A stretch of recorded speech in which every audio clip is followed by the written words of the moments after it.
올해로 14회째를 맞는 국제해양방위산업전이 드디어 지난 28일 개최됐습니다. 사상 최대 규모고요. 올해 이 마덱스 행사의 주요한 키워드는 안보와 합종 연횡인데요. 자, 오늘 이 시간에는 바로 이 마덱스 행사의 관전 포인트 그리고 K해양방산의 현주소 전망 자세하게 이야기 나눠보겠습니다. 권혁준 경제평론가 함께합니다. 안녕하십니까? 네, 안녕하십니까? 네, 공식 명칭이 국제해양방위산업전. 우리는 흔히 이제 마덱스 네. 이렇게 이야기합니다. 이 행사가 어떤 행사인지 그리고 이 마덱스 2025 네. 최대 규모라고 하는데요. 이번에 규모 일정도 전반적으로 한번 총평해 주시고 가죠. 아마 지금 국방산업 그다음에 이제는 K 방위산업에 대한 관심들이 참 많은데요. 그 중에서도 해양과 특화된 전시회다 이렇게 이해하시면 좋을 것 같습니다. 그래서 국내 최대 방위산업체인데 해양과 관련된 인더스트리, 그러니까 산업을 볼 수 있는 전시회다 이렇게 정의할 수 있겠고요. 해양방산. 네, 그래서 이번에 전시회가 제가 봤을 땐 사상 최대다 이렇게 이제 알려져 있습니다. 왜 그러냐면 이게 99년부터, 그러니까 1999년부터 이게 경년으로 개최가 돼서 올해가 이제 14회를 맞이했는데 이번 회차가요 봤을 때 14개국에서 한 200여 개의 이제 방산업체가 참여를 했어요. 그래서 네. 부스 수로 본다 그러면 700여 개 이제 부스가 마련됐고 그다음에 직전 회차에 있었던 규모보다 24%나 더 증가된 규모라고 이제 알려져 있습니다. 그 정도로 지금 사상 최대의 어떤 규모로 지금 꾸려져 있고요.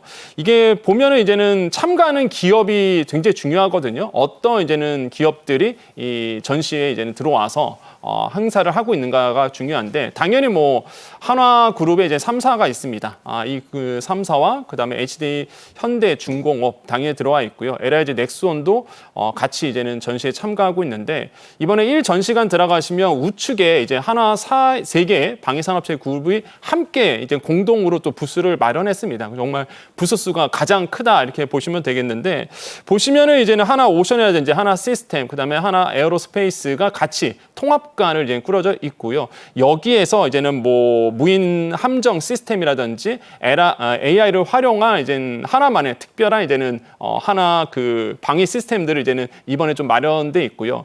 일전 시장 이제 왼쪽으로 가보시면은 HD 현대중공업 이제 부스가 마련돼 있는데 이번에는 LIG 넥스원과 함께 이제 부스를 마련했습니다. 마찬가지로 해양 산업에 대한 또한 방위 산업에 대한 부분들을 전반적으로 읽어낼 수 있는 부분이라 보시면 되겠고 이번에 이제 마덱스 2025의 이제 가장 큰 특징이라 본다 그러면 무인화라고 좀 꼽을 수 있습니다. 그러니까 이번에 전시의 큰 특징이 AI를 활용한 무인화 이렇게 좀 정의할 수 있거든요. 그래서 무인 시스템에 대한 방위 산업의 전반적인 해양 방위 산업에 대한 전반적인 내용을 아마 읽어낼 수 있는 아마 국내 최대 이제는 해양 전시회다 이렇게 생각해 볼 수 있습니다.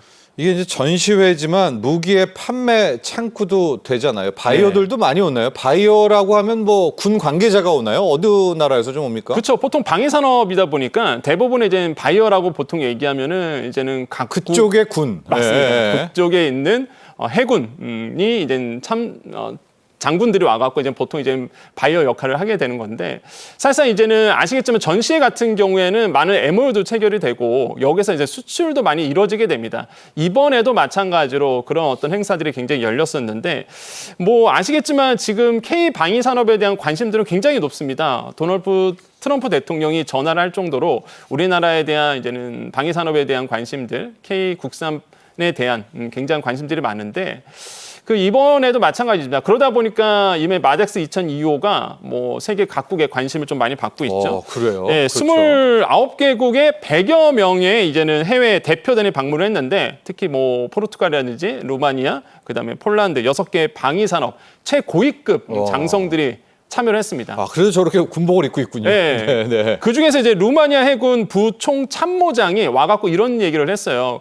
우리나라에, 그러니까 자국이죠. 루마니아에 있는 조선소에 이제는 HD 현대중공업의 기술을 좀 들어와서 본인의 이제는 방위산업, 해양 방위산업을 좀 키우고 싶다. 이런 말을 할 정도로 우리나라의 이제 기업들에 대한 관심들이 굉장히 높았습니다. 거기가 바로 마덱스 2025가 있었기 때문에 이제 가능했다라는 거죠. 각국 대표단은요, 이제 우리 이번에 전시회를 통해서 첨단 무기 체계를 좀 확인할 수 있는 계기가 됐다. 이런 이제 평가가 굉장히 많이 나오고 있고요. 특히 이제 눈에 띄는 거는 아까도 말씀드렸지만은 전시회잖아요. 박람회입니다. 그 다음에 사실상 이 페어다 보니까 MOU 체결이 많이 돼요. 여기서 그래야죠. 바이어가 만나서. 네. 그래서 MOU 체결이 많이 이루어지고 있고 이 부분은 좀 이따가 또 따로 말씀드릴 겁니다. 특히 이제는 조선과 조선 기자재 분야에 대해서도 얘기가 나왔는데 이게 13개국 15개의 이제 해외 바이어들이 초청을 했는데요. 15개 나라에서 특히 우리나라에 대한 조선과 조선 기자재에 대한 이런 상담회도 개최가 됐다고 알려져 있습니다. 그 정도로 봤을 때도 확실히 이번에 마덱스 2025가 우리나라 이제는 해양 방위 산업에 대한 수출에 일꼬를 텄다. 이렇게 좀 생각을 해보겠습니다. 또 하나 이번에 마덱스 2025의 특징 중 하나가 협업이라고 하는데 네. 이제 우리 방산끼리의 협업인가요? 아니면 우리 방산 대 뭐 다른 나라 국가와의 협업인가요? 다 포함하나요? 네, 둘 다 포함되어 둘 다 있습니다. 포함이 되나요? 예, 네. 보면은 일단은 협력 이유를 좀 보셔야 되는데 아시겠지만 이제는 동맹을 통한 이제 차별화 전략이 있습니다. 어떤 거냐면 이제 방위 산업이 굉장히 파이가 커졌잖아요. 그러다 보니까 규모의 경제를 좀 살려야 되거든요. 그래서 그렇죠. 우리나라 기업들이 이제는 뭉치게 되는 거죠. 두 번째로는 아까도 말씀하신 것처럼 앵커님 말씀하신 것처럼 파트너가 확보가 돼야 됩니다. 요즘에 방위산업 보시면 아시겠지만 자국 기업 살리려고 하잖아요. 그럼 우리가 이제 해외로 수출하려고 그러면 현지에 있는 파트너사와 같이 좀 들어가야 되는 부분이 있어요. 그래 명분이 좀 쓰죠. 네, 명분이 씁니다. 네. 그래서 사실상 이렇게 그 협력 이유가 굉장히 중요하거든요. 이번에 이제는 HD 현대중공업 같은 경우에는 뭐 이탈리아입니다. 레오나르도, 그다음에 프랑스의 탈레스라는 이 그룹과 같이 회사와 같이 사실상 이번에 이제는 약간 콜라보레이션처럼 이제 협력을 좀 맺었습니다. 그래서 글로벌 시장 공략용 함정을 공동 개발하자라고 해서 이제는 동맹을 발표를 했었고요. 특히 이제 포르투갈 해군과 MOU를 또 체결하기도 했죠.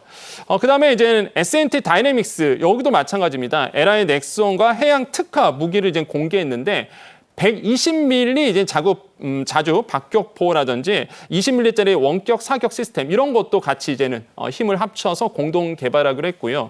그다음에 항공우주산업이죠. 카이 같은 경우에도요. 이제는 항공산업 뭐 많은 분들이 이런 얘기 하세요. 아니 해양 산업인데 이 항공 산업이 왜 들어오냐 하실 텐데 배에서 비행기 많이 띄웁니다 요즘에. 네. 그래서 이제 무인 드론도 생기고요. 그래서 같이 이제는 다양한 영역에서 확장하기로 했었고 마지막으로 이제는 포스코라든지 HD 현대중공업이 동맹을 맺었는데 신소재 이제는 배를 만들 때도 이제 신소재가 필요합니다. 그래서 이런 신소재의 협력 변화에 대해서 같이 힘을 합치자라고 이렇게 다양한 기업들이 동맹을 맺고 있다. 근데 그런 또 무대가 열린 게 바로 마덱스 2025라는 게 의미가 있는 거죠. 네, 특히 이제 이게 미래 해군력, 미래 해양 방산 무기를 또 먼저 보여주는 네. 뭐 이런 것이 전시회 특징 아니겠습니까? 우리나라엔 두 개 굴지의 기업이 있죠. 하나는 HD 라인, HD 네. 현대 계열이 있고 한화 계열이 있는데 특수선의 경쟁도 아주 치열했다. 이건 무슨 네. 내용입니까? 그러니까 특수선이라고 본다 그러면 일단 미래 산업에 대한 이제 투자다 이렇게 보시면 되는데 예. 뭐 과거처럼 사실 유인화가 아니라 이제는 무인화 이제 배들이 이제 만들어지게 되거든요. 여기에 이제 HD 현대중공업과 이제 한화 그룹이 이제는 서로 이제 경쟁을 하고 있습니다.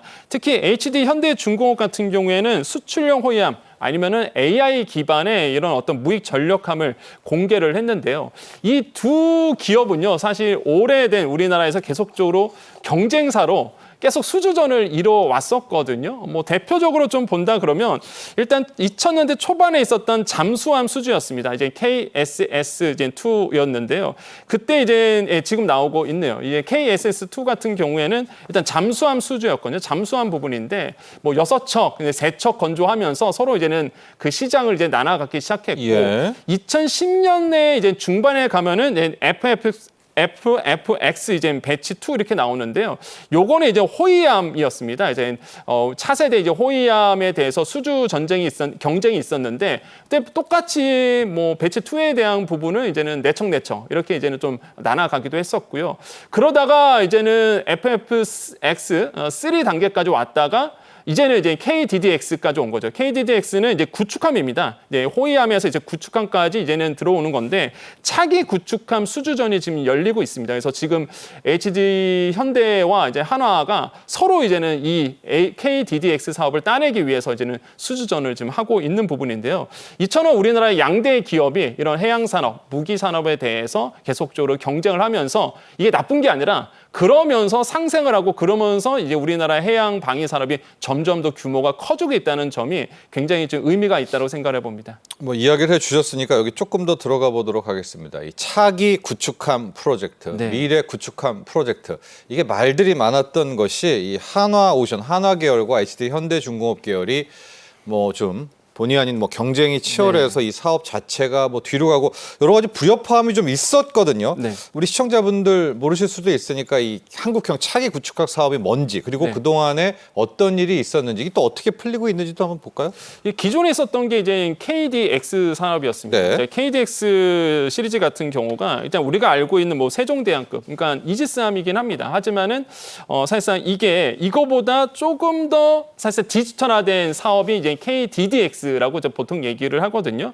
그러니까 뭐냐면 2030년대까지 우리나라가 이제 7조 원 이상을 투자하게 됩니다. 7조 원 이상 투자를 해서 실제적으로 6,000톤급 미니 이지스함 6척을 이제 수주하는 것이 바로 이제 KDDX 사업이라고 보시면 되는데, 예. 그러니까 이지스함이긴 한데 거기다 더 디지털화된 이지스함이다라고 보시면 돼요. 그래서 디지털 스텔스 구축함이 되고 무엇보다 이제 레이더 무기 시스템이 총망라되고요. 가장 큰 특징이 이겁니다. 우리나라의 독자 기술로 다 쓰여지게 돼요. 그러니까 이 KDX 사업 같은 경우에는 외국의 이제 기술이 좀 사용됐었는데 KDDX 같은 경우에는 독자적인 우리나라의 국내 기술로만 이제는 이번에 이제 사업이 진행이 되거든요. 그래서 이게 굉장히 좀 의미가 있다라고 보시면 되겠고요. 이지스함 6척입니다. 맞습니다. 자, 그런데 네. 둘 다 뛰어들었던 거죠. 네, 맞습니다. 네. 그래서 이번에 이제는 두 기업이 이 사업을 따내기 위해서 지금 이제 경쟁을 이제 벌이고 있습니다. 그래서 HD 현대중공업 같은 경우에는 통합 센서를 마련해서 이걸 강점으로 삼아서 어필을 하고 있는 상황이고, 한화 같은 경우에는 이제 전기 통합 시스템을 앞세워서 전력화를 할 수 있다라는 점을 이제 강조를 하고 있죠. 그래서 지금 이 회사가 경쟁을 하고 있는 와중에서 아까 앵커님 말씀하신 것처럼 이제 경쟁이 좀 치열하다 보니까 그 선정 기준을 놓고 좀 만들 일이 많았거든요. 네. 그러다 보니까 2023년 12월까지는 원래 이 선정 기준을 마련해서 들어가려고 했었다가 이게 좀 연기가 된 거죠. 하지만은 이제는 거의다가 이제 경쟁 부분에서 합의가 된 상태입니다. 그래서 조만간 아마 이 부분에 대해서 전력화 지원에 대해서는 우려가 없다라고 양측에서 얘기하는 것처럼 아마 조만간 아마 방위사업 추진위원회에서 아마 이거에 결정되지 않을까라고 보고 있습니다. 그래서 전력하는 데는 큰 문제 없다라고 이제 볼 수가 있겠습니다. 네. 조선이요. 요즘 이런 말 있지 않습니까? 조선이 방산이다. 뭐 그 이유 중에 하나가 MRO 사업 중에서 전투함 MRO 이야기 나오고 있고요. 전투함을 우리가 수리해 주는 겁니다.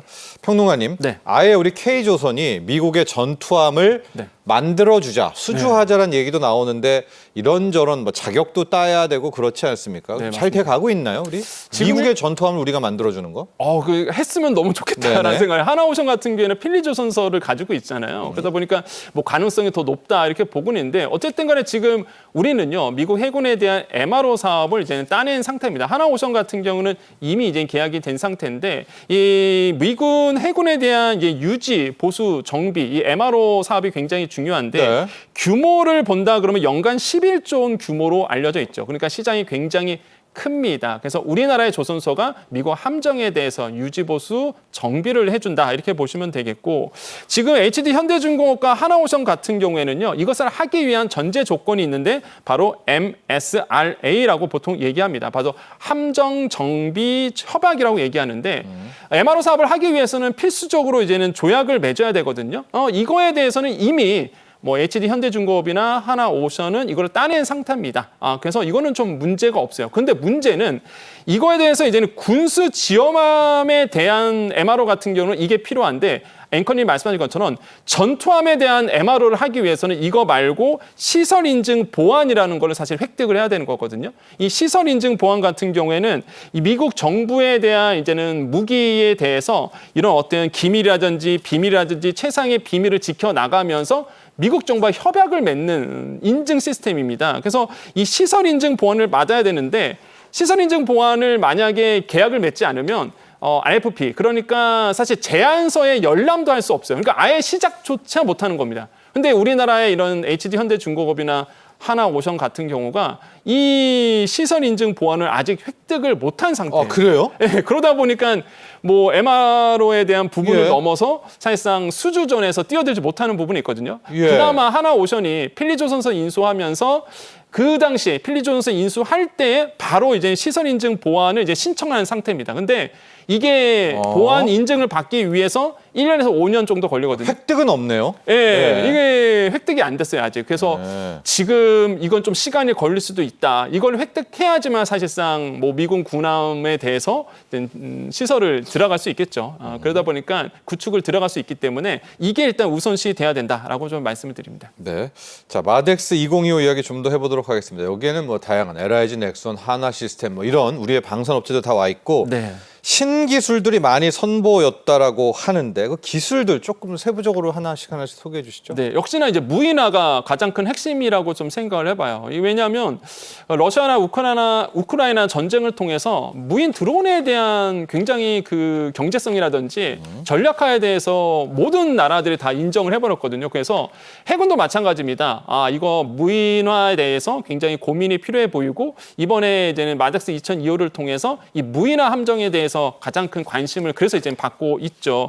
이번에 이제 무인화 내용을 본다 그러면 대부분의 기업들이 다 무인 시스템에 대해서 이제 어필을 하고 있는 상태입니다. 네. 특히 한화 같은 경우가 이렇게 전투용 무인 수상정의 실물 모형을 최초로 이제 공개를 했거든요. 그래서 가장 앞서 있다라고 지금 시장에서는 좀 평가를 받고 있는데 특히 저는 눈에 띄는 것이 자폭용 무인 수상정입니다. 그러니까 우리가 정말 게임에서 우리가 보통 게임을 할 때 자폭용 드론 이런 것들이 나오는데 이게 진짜 현실화 된다는 거예요. 이제 배로 인해서 이제는 함정을 폭파하게 되는 이런 어떤 무인 드론 통해서 할 수 있다. 그래서 자폭용 무인 수상정도 눈에 띄었고요. 네. HD 현대중공업도 마찬가지입니다. 이제는 무인 체계에 대해서 대폭적으로 이제 전시를 하고 있는데 기동형 무인 전력 통제함이라든지 미래형 무인 전력 모함 이런 것들을 또 제시도 했습니다. 또한 LI 넥슨도 마찬가지죠. 이번에 해검 X를 처음 공개를 했는데 이 해검 X가 뭐냐 그러면 스텔스형의 설계와 그 다기능 레이더라고 이제 보시면 되겠습니다. 그래서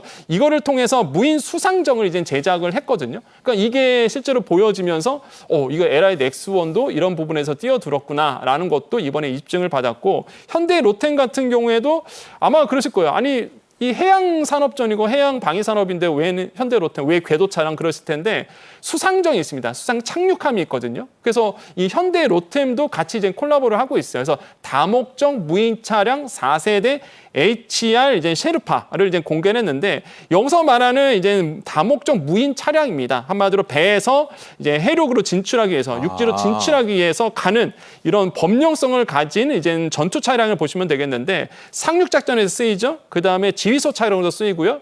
지금 나오고 있죠. 그래서 의무용도 쓸 수 있습니다. 그래서 장점이 뭐냐 그러면 범용성이에요, 범용성. 그래서 이런 것들에 대해서 이제 현대 로템이 이제는 어필을 하고 있고 이번에 또 한국 지형에 맞는 UGV라고 해갖고 무인 전투 차량을 또 공개했거든요. 요것도 정말로 굉장히 큰 이슈를 좀 받고 있습니다. 그래서 로템마저도 해양 산업에, 해양 방위 산업에 진출하고 있고 카이도 마찬가지입니다. 상륙 공격 헬기라고 소해 헬기를 이제 공개를 했는데 소해 헬기는 뭐냐면 기뢰 폭파용의 헬기거든요. 그러니까 이것도 마찬가지죠. 아니 왜 헬기, 항공산업이 왜 해양 방위산업? 그럴 텐데 기뢰가 많잖아요. 이제는 바다에. 그래서 기뢰를 탐지해서 폭파하는 헬기. 이거를 또 개발했습니다. 그래서 이런 것도 어필하면서 우리나라의 방위 산업이 정말로 세계를 향해서 나아가고 있다는 것을 다시 한번 좀 확인할 수 있는 계기가 됐다라고 말씀드립니다.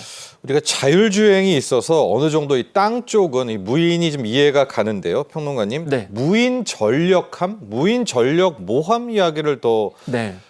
배를 무인으로 띄울 수가 있나요, 이게? 지금 돼가고 있다는 거 아닙니까? 예? 예? 네, 그렇습니다. 그래서 지금 사실상 무인 수상정이라든지 무인 호위함까지도 사실 뭐 고려하고 있다 이런 얘기가 나오고 있는데 이거는 아직 현실화되지 않았습니다. 호위함까지 가기에는 굉장히 어려운 거고 그래서 지금 무인화가 나오고 있는 거는 수상정 정도가 지금 무인함 쪽으로 이제 이루어지고 있다라고 보시면 되는데요.